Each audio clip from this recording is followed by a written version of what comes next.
Hi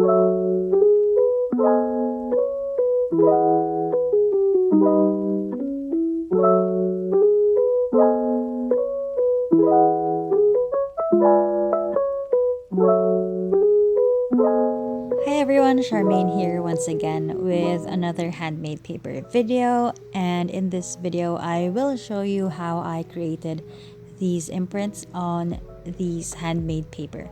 I used a plastic lace placemat to achieve this effect, and I will tell you more about it and the whole process in this video. Do take the time to click subscribe, turn on notifications, and give this video a thumbs up. So let's get started.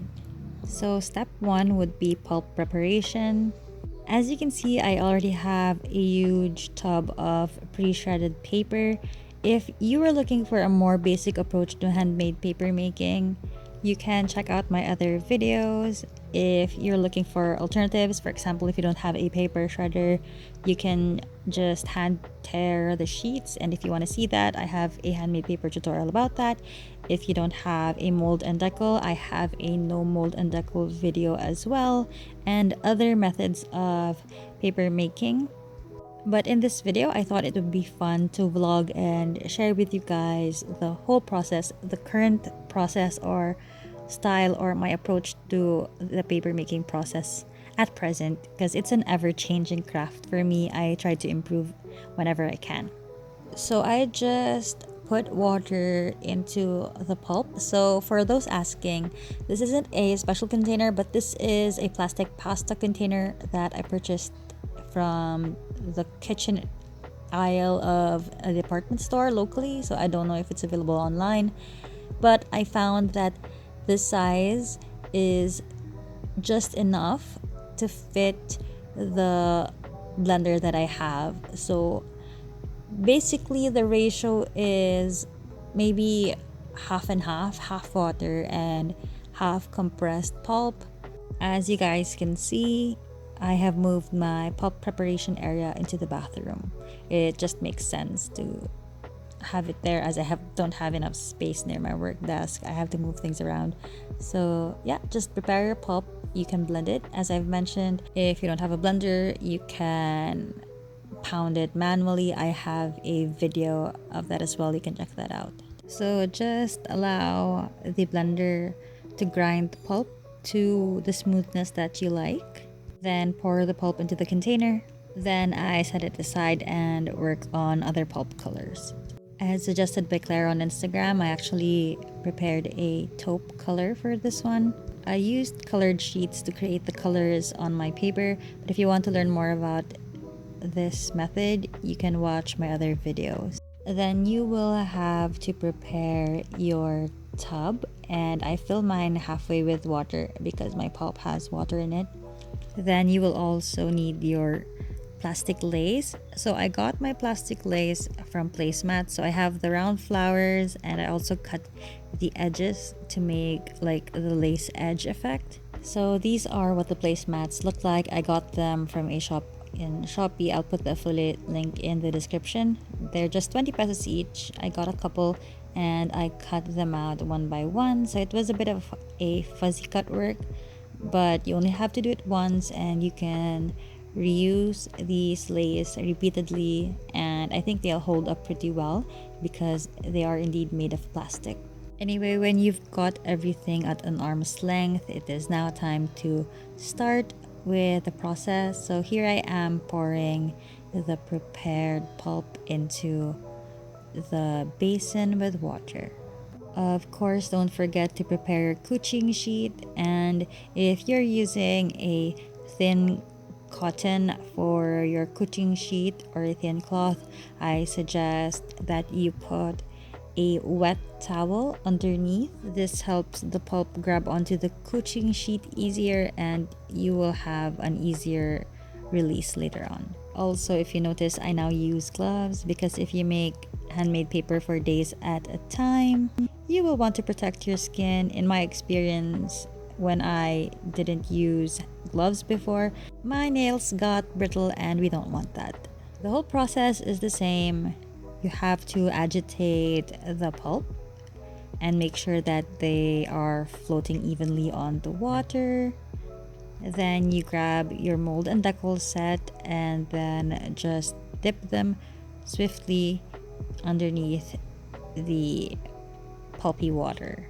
It is important to note that when you are making a lace imprint of some kind on your handmade paper, you will need to make the thicker kind. You will want to create a sort of like a cardstock thickness, because if you don't, the imprint will not show if you make the thin kind or the soft kind. So now we've lifted off the top frame. This is the extra step where you add in the lace on top of the wet pulp. Try to be extra careful when doing this because you don't want to touch the pulp. You just want to put it on top, because what happened a couple of times is I accidentally touched the pulp and I made a hole onto the sheet. So I had to redo the whole sheet or a portion of the sheet. When you are happy with your pattern, just lift it and press it down onto your kuching sheet as you regularly would. Press it down and dab the sponge at the back to absorb any excess water, and then just lift and repeat the process again.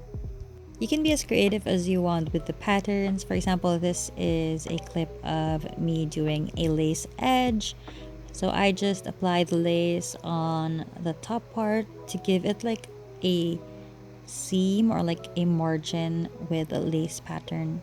And I repeated it for both sheets and just pressed down as I would. But the tricky part about this whole process is I can't hang dry them like I usually do, because it will fall off, the pulp will fall off, because there is a portion of the pulp that has plastic on it, so it won't really adhere onto your kuching sheet. So I piled them up on a tray and left them out under the sun to dry up. But this wasn't really effective. I left it for like half day and it dried up a bit. Some layers dried up, but some layers were still wet. So it rained that evening, so I took it in, but then I left it overnight, and then in the morning I spread them out on my table so that they could all dry up. Admittedly, my method is a bit messy because this is the first time I'm doing this, so bear with me here. Some sheets were already dry, so I peeled off a couple of them, and the results were actually just really astounding. I love everything and how they turned out. The imperfect rustic vibe that these broken edges and the imprint gives, I just love it. The imprint reveal is just the best part of the whole process. You can be as creative as you want. You can put them on the edges. I also made a couple of like a flowerette series on the margin side. Your lace placemat will have a lot of patterns and different designs, so take advantage of the variety and explore different imprint styles and patterns. So needless to say, I am absolutely thrilled by this process, and I will most definitely be experimenting and exploring this method over and over again.